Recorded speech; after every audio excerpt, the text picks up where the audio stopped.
Hello, and welcome to the Quietly Visible podcast.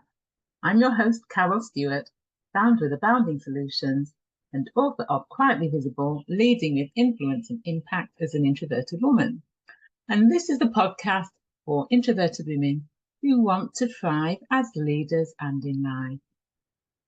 Now, recently, I've had a number of guests on the podcast who have shared their experience of burnout, stress, and how they've overcome it, how they've shared tips and advice.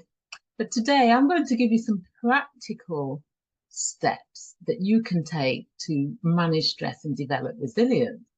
And so I'm going to start talking about the impact of stress and what that has on you, because I see so many women who are stressed and they recognize that they are stressed, but they're not doing anything about it. And it's important that you understand what the impact of stress can mean and what can happen. And then I'll be sharing on how you can develop the resilience and also how you can be at your optimum. So to start with, not all stress is bad, and good stress, which is known as acute stress, is that short, temporary bursts of stress that we get. And good stress can make us perform better. It can help us to be more alert when it comes to things such as interviews and public speaking. If you're taking part in dangerous sports, it gives you that exhilaration.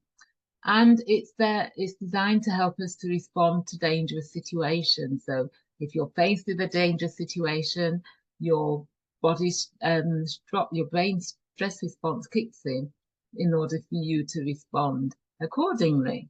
For a lot of women I'm increasingly seeing, stress is becoming prolonged, and it's becoming chronic. And prolonged stress or excessive stress, and this can be physical as well as psychological, can lead to illness.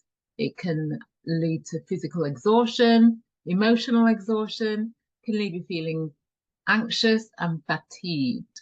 And so if you're stressed and you're continually stressed, it's important that you actually do something about it. And what can happen is it can lower your immune system. It can weaken our immune system, and which can lead to illnesses, diseases, because our bodies weren't built for long-term stress. So chronic stress, long-term stress weakens our immune system. And so it's important that you recognize when you are in a prolonged state of stress. And as I mentioned, it doesn't just have to be physical, it can be psychological as well. And so if you find that you've got a wound, for example, and if you are experiencing chronic stress, then that wound is going to take longer to heal because of the impact that the stress is having in your body. And your body is constantly high in cortisol and adrenaline, and those are the stress hormones. Over a long-term period, it can lead to illnesses and diseases. Your body wasn't designed for that long-term stress. I remember doing podcast interviews a few years ago with someone called Jules, and she used to be a HR director. She talked about how she experienced burnout. She had been extremely stressed. She had a demanding job, a stressful job, and she found it difficult to say no. So she was always going over and above and doing beyond what was required because she found it difficult to say no. And the thing was, she was very knowledgeable about stress, and she'd done her degree. Her thesis was in stress management. So it wasn't as if she wasn't aware, but what happened was for her, it crept up without her even realizing. Or she probably knew, but thought that she was okay. So she would, like I said, work excessive hours, take work home with her, and she would drink a glass of wine like many people do in the evenings as a way of relaxing. But she said that she found that one glass of wine a night turned into a whole bottle of wine a night, and then that gradually turned into a bottle of vodka a night. And she was eating a lot of junk food. She wasn't eating properly. Her skin condition wasn't good, and that's as a result. All these were the signs of the stress that she was under. But despite this, she continued, and something which I see many women do. And one day she said she was in a meeting and she stood up to speak, and she said that she just felt her legs give away. And people were asking if she was okay, but she just felt her legs giving away. And then the next thing she remembered was she was in a rehabilitation centre, and she had experienced burnout. And that was a hard lesson for her to face. Sometimes I speak to women who are extremely stressed and they know that they are, and they're aware of the consequences if they continue, but they're just not able to do anything about it. And I do really feel it for them. There are certain boundaries that they need to put in place, but because of family commitments, work commitments, cultural expectations, so societal expectations, they don't feel as if they can do anything about it. They would rather wait until it got to the point of them experiencing burnout before they actually do something about it, because then they will be forced to do something about it. But I highly recommend that you don't wait until you get to burnout, because recovering from burnout, as you will have heard some of my guests say, can be a long process, can be a difficult process. You know how the saying goes, prevention is better than cure. And if you can prevent it from getting that bad, then it's easier to do something about it whilst you are in the early stages of it. And so it's important that you know how to spot the signs of stress. And there are little things that you can look out for. So it could be things such as you've lost your motivation, you're finding it difficult to get up in the mornings and just not feeling motivated, or your confidence has taken a hit because of built up pressures and stress, that you're confident, you're no longer feeling confident. You find that you're having mood swings, or it could be that you're just feeling negative, or you've got feelings of depression. And if you have got feelings of depression, I highly recommend that you get some professional help. And it might be that you are overreacting emotionally in situations. So somebody may say something to you, and whereas you would have ordinarily just taken it or addressed it, it's triggering a increased emotional reaction. You might find that you're not able to concentrate, and your mind is just so full that you can't focus and concentrate. You might find that you're having an increase in substance use. So like with Jules, for her it was alcohol. Some people it could be smoking, it could be shopping, it could be eating, overeating, it could be anything that you do as a way of trying to self-soothe, as a way of trying to hide away from the pain or the stress that you're experiencing. And in using substances, particularly substances which are harmful, over time, they're not going to do you good as well. And it could be that you're constantly feeling overwhelmed. You've got a demanding role, you've got a demanding home life, you have got lots of commitments, and it all feels overwhelming. You might find that you've got a change in your sleeping patterns and that you're not sleeping good at night, or you keep waking up, or you're just not getting much sleep. And it could be that you're just feeling a bit helpless, and it's not something that you've experienced before. And if you find that you can't cope, that things are really that bad, then like I said, do get professional help. And one way in which you can manage stress is developing resilience. Resilience is a protection. against stress. It helps you to handle stress better. So people who are resilient are able to handle stress better. They have a healthier immune system. It reduces the risk of inflammation and illness, and it enables you to get a better perspective on things. Resilience is something that you may not necessarily have, but it is something that you can develop. But just to be clear, resilience is not about pretending that everything is fine, pushing whatever you're going through under the carpet and when people ask you how you're feeling, you pretend that everything is fine.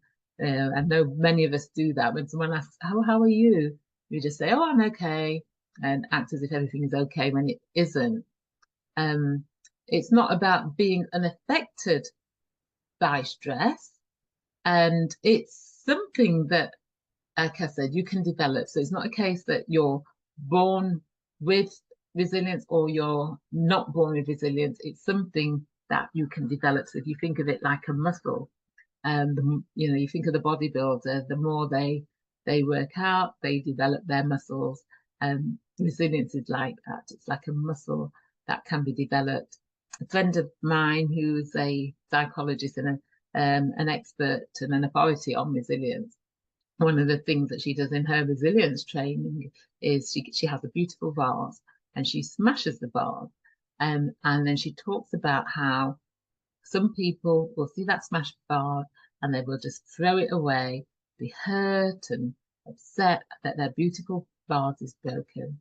Some people will take the bits from the vase and shove them under the carpet. But some people will take the bits of the vase and they'll glue them back together and create something different, which is still beautiful. It's different to what it is before, but yet it is still beautiful. And you may have seen those vases. I think the Japanese vases where they're cracked, but they've got gold where the cracks are, and they look beautiful. And this is an analogy for how we can deal with adversity. So some people deal with a stressful situation and an adverse situation, and it just throws them completely and they can't cope. They don't know how to carry on.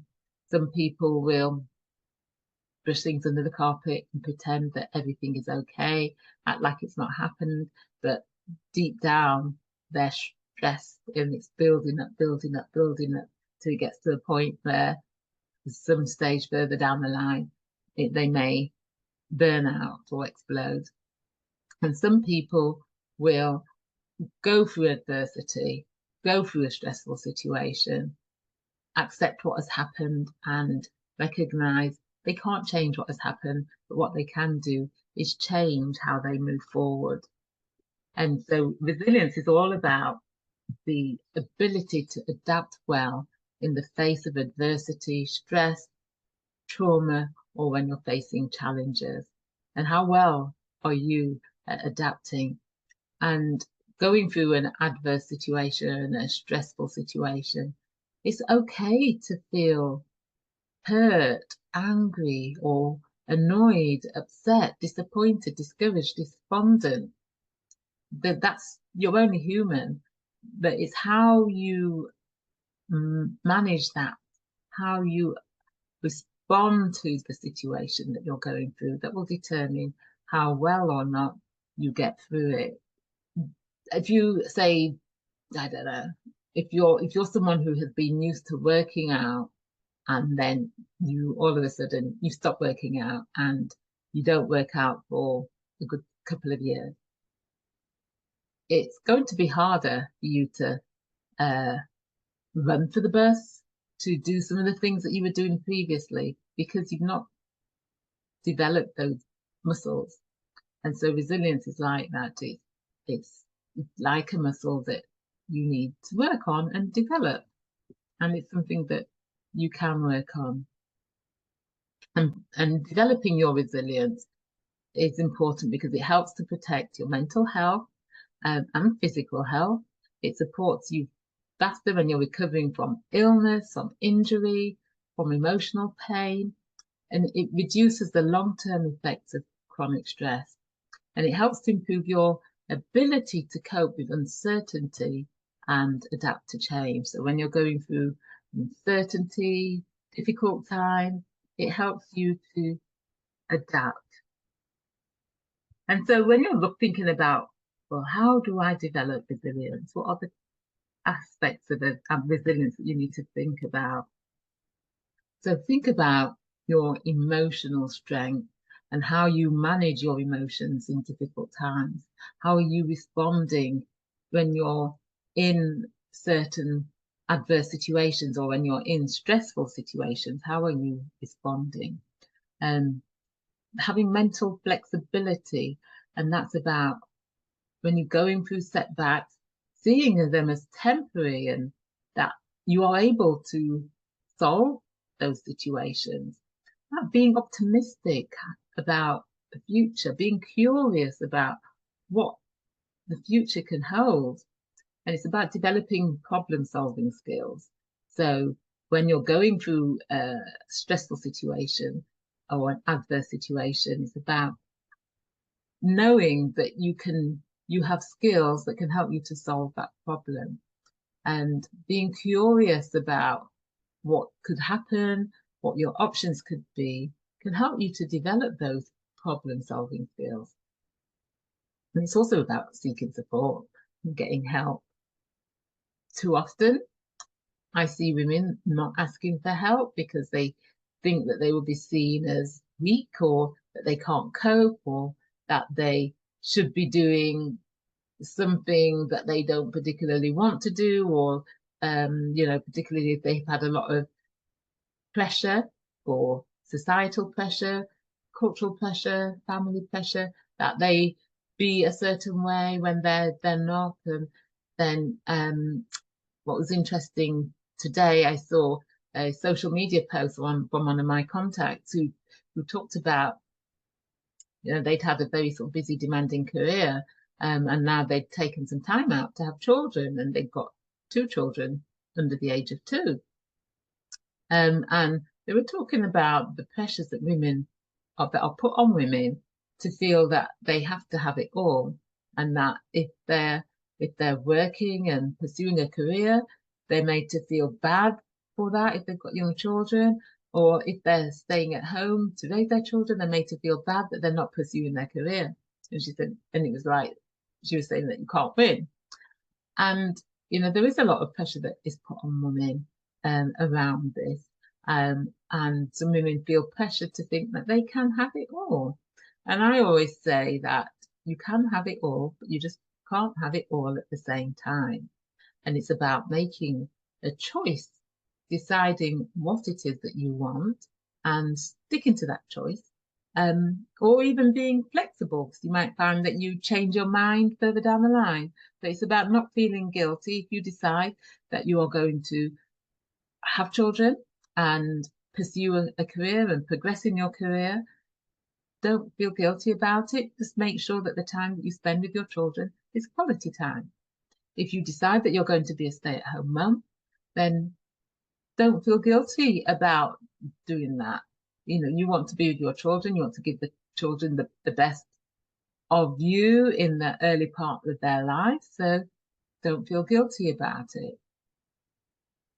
And the thing, like I said, is getting support, asking for help if you need it. Because sometimes we don't like to ask for help. And it's about self-efficacy, knowing that you have it within you to move forward, to go through life, adapting, solving problems, and that you can move forward in the direction that you want to go. What I'd say is about developing a growth mindset, having a growth mindset rather than a fixed mindset. Now, if you're not familiar with those terms, growth mindsets, fixed mindsets, Carol Dweck has done a lot of work on growth mindsets. It's about looking at life in a way whereby you see problems, but you're not fixed in your thinking that you can't see a way through, a way over, a way out. And it's developing that, looking at things from a growth perspective rather than a fixed perspective. So rather than being fixed in your thinking, fixed in your perspective, you're curious, you're open-minded, you explore situations. Do check out Carol's Rex work if you want to know more. It's about developing self-awareness and regularly checking in with yourself, and checking your thoughts and emotions and how and why you're responding to situations. Many of us, or many people, don't stop and think about what they're thinking about, and we have thousands of thoughts a day. And just because you think something, it doesn't mean that you have to believe it if it isn't true. And I often say that we should teach children how to develop self-awareness, how to reflect on their thoughts and how to check their thoughts and rationalize their thoughts and to examine their thoughts as to whether those thoughts are helping them or whether they're hindering them. And it's about regulating your emotions, being able to regulate your emotions and how you respond to situations, how you respond to stressful situations as well. So think about how do you, when you're faced with a stressful situation, how do you respond? Sometimes it might be just counting up to 10, taking a deep breath, counting up to 10. It might be that you practice breathing exercises. So breathing in for 4 seconds, holding it for 4 seconds, breathing out for 4 seconds, holding it for 4 seconds. That can help to calm you down, slows your breath and helps you to calm down, and helps you just to take that step back to look at the situation from a different perspective, asking for help. So developing your support network and reaching out to that support network for help when it's needed. So nurture those relationships and supportive connections and invest time in your support network so that when you need that support network, they will be there to help you. And in life, bad things happen to us, but how we respond will determine how we get through it, or how well we get through it, or how poorly we'll get through it. And recognizing that life isn't going to be a bed of roses, that there will be ups and downs, there will be challenges, there will be stresses along the way, but those things are often out of your control. But what is within your control is how you respond to those situations, to those adversities. And if you think that a situation is out of your control, accept that there's nothing that you can do about it. But you can control how you react to it. So you may not have no control over the situation, but you do have control over how you think about it, what you think about it. It's about recognizing how what you think and what you believe affects how you feel, and that affects how you respond and act to situations. So you can choose how you respond and how you react. It's not about dismissing how you're feeling, because you need to acknowledge and accept how you feel, but it's about how you respond to it. Because if you try to suppress the emotions, the feeling, what happens is, because you're not dealing with it, it's a bit like the brushing the broken vase under the carpet. And what will happen is it will continuously simmer underneath the surface until one day it just rears its head. And that can keep you stressed as well when you don't acknowledge and accept how you feel. And so if you remember that how you think and talk about your situations will determine how helpless you feel or how energized you are when you're stressed and facing adversity. And when you're faced in a situation that you fear the unknown, or you feel that it's out of your control, then that can make you feel more stressed, because we like to be in control of our situations. We like to know what's around the corner. And when we don't know what is around the corner, that can make us fearful, it can make us stressed. And so when you find yourself in those sorts of situations, what can help is rather than just worrying about the worst possible outcome. I'll give you an example of this. A client, so no, not that situation. So when I left employment to start my own business, I was clear about what I wanted to do. The organization was going through a restructure. Jobs were being cut at a senior level. My role was being cut. And I remember one of my colleagues didn't know what they wanted, and they were stressed and they were having sleepless nights. Because there was that fear of the unknown, they didn't know.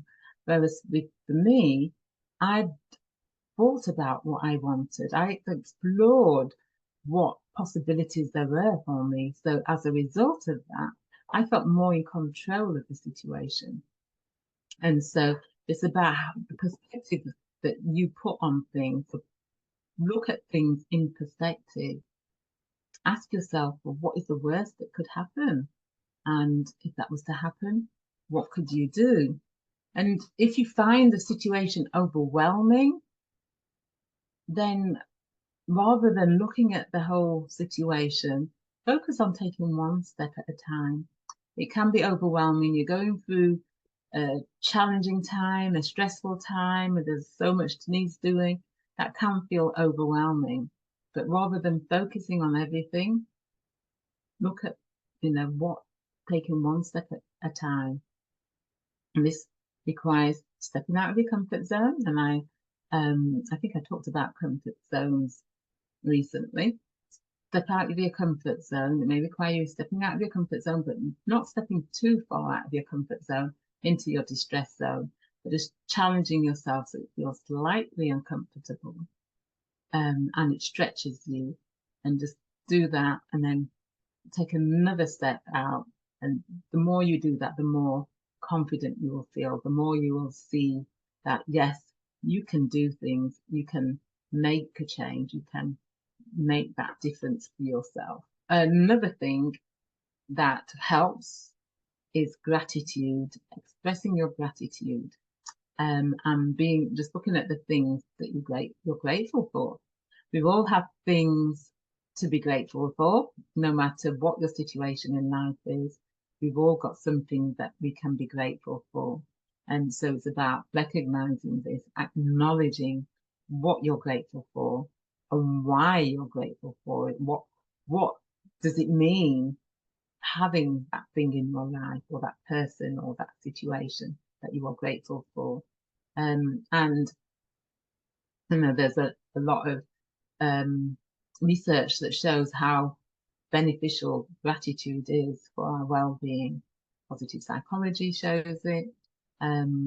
Religion shows it as well. If you're a person who is of a particular faith, I'm a Christian, so I believe in being grateful for and showing my gratitude for what I have. And when I focus on what I'm grateful for, it helps me to see just how blessed I am. I know when I'm going through a difficult time, stressful time, and I do, then sometimes I will just sit down and write down all that I'm grateful for. And that's something that you can practice as well. It's just each day, just writing down 5 things that you're grateful for. Or it doesn't have to be as much as 5 things, and why you're grateful for it and what that means to you. Try it and see. Other things that you can do, things such as journaling and writing down your thoughts and feelings and exploring what is going on for you. Journaling is a great way, I find, of de-stressing, of rationalizing thoughts, of gaining perspective, and just writing through the emotions, the stressful emotions, and coming through it and feeling much more calmer. And be hopeful. Develop hope about the future. Think about the opportunities, the possibilities, and develop a curiosity for it as well, as I've I've mentioned earlier. It's about exploring, being curious, and find meaning and purpose in what you do. You may be in a job that you're not enjoying, and you may not be in a position to change the job. You may find that the job isn't rewarding, and so you may think, well, I can't get meaning and purpose from my job. But think about how you can find something else that will give you meaning and purpose. And if you're not in a position to change, then look at how you can bring meaning and purpose into what you do. So think about your values, those things that are important to you, because our values go to the core of who we are. And look at how much your work aligns with your values. If you're finding that it doesn't, or the organization's values don't align with yours, look at how you can find meaning and purpose in what you do. So thinking about the work that you do and how that's adding value, how that's making a difference. Look at finding meaning and purpose outside of work as well, and looking at how you can do that. And you will have been through challenges before, you will have been through adversity before. How have you dealt with it previously? Ask yourself, think back to previous situations and you've been through challenging times, stressful times, and you've got through it, because if you're here watching this or listening to this today, you've got through it somehow. So what lessons can you learn from previous times when you've been through adversity or stressful, challenging times? What I want to sort of wrap up with is about thinking about your energy and looking at your mental, emotional, physical, and spiritual energy, and making sure that you're topped up in all those 4 areas. And when I say energy, I mean that you are keeping yourself mentally strong in terms of thinking about the things that you're reading, what you're watching, what you're feeding your mind with. Emotional, thinking about how emotionally strong you are and developing that, how you're responding to stress. Physical, that you're looking after yourself, that you're eating well, that you are getting sufficient sleep, that you are getting a healthy balance. You might not be able to get a perfect work-life balance, but that you are getting that rest that you need, that you're making time for fun, making time to play. And when it comes to spiritual strength, if you're of a particular faith, then practicing that faith. If you don't have a faith, then, or even if you do have a faith, it's about doing those things that bring you joy, make you feel at peace. But it could be walking in nature, it could be getting creative, drawing, painting, writing, singing, dancing, doing something that just enables you to get into flow, to experience joy, and to feel calm and at peace. And if you keep yourself topped up, as I like to say, in all of those areas, that will help you to be at your optimal, so that when you are in challenging situations, in stressful situations, it is easier for you to feel at your optimal and easier to recognize how to get through it. And so it's important that you recognize when you're feeling depleted in any of those areas, because if you're depleted in one area, then it's going to have an effect on you and how you feel. So think about, like I said, your mental, emotional, physical, and spiritual strength. And so I just want to wrap up now, and I've talked about the impact of stress and how chronic stress can weaken your immune system, how you can recognize some of the signs of stress. I've talked about how to develop resilience and how to be at your optimal. One final thing that I'll share is about making regular time for self-reflection, to stop, pause, to self-reflect, because that will help you to increase your self-awareness and self-awareness enables you to manage and regulate your stress and emotions better. So make a regular date for yourself, put a date in your calendar and predict it like you would any meeting where you just spend time self-reflecting. Journaling is good for this, for self-reflection, and just reflecting on how you are, how you're feeling, where you are experiencing challenges or stress, that you can see how you're asking yourself questions, how you can respond to it, how you can do things differently, who can help you. So make that time for self-reflection. And that's it for me this week, and hope you found that helpful. And if you want to increase your confidence, influence, and impact, if you haven't completed my free assessment, then go to my website, aboundingsolutions.com. There's an assessment form that you can complete that will give you ideas about areas that you can focus on. And so until the next time, bye.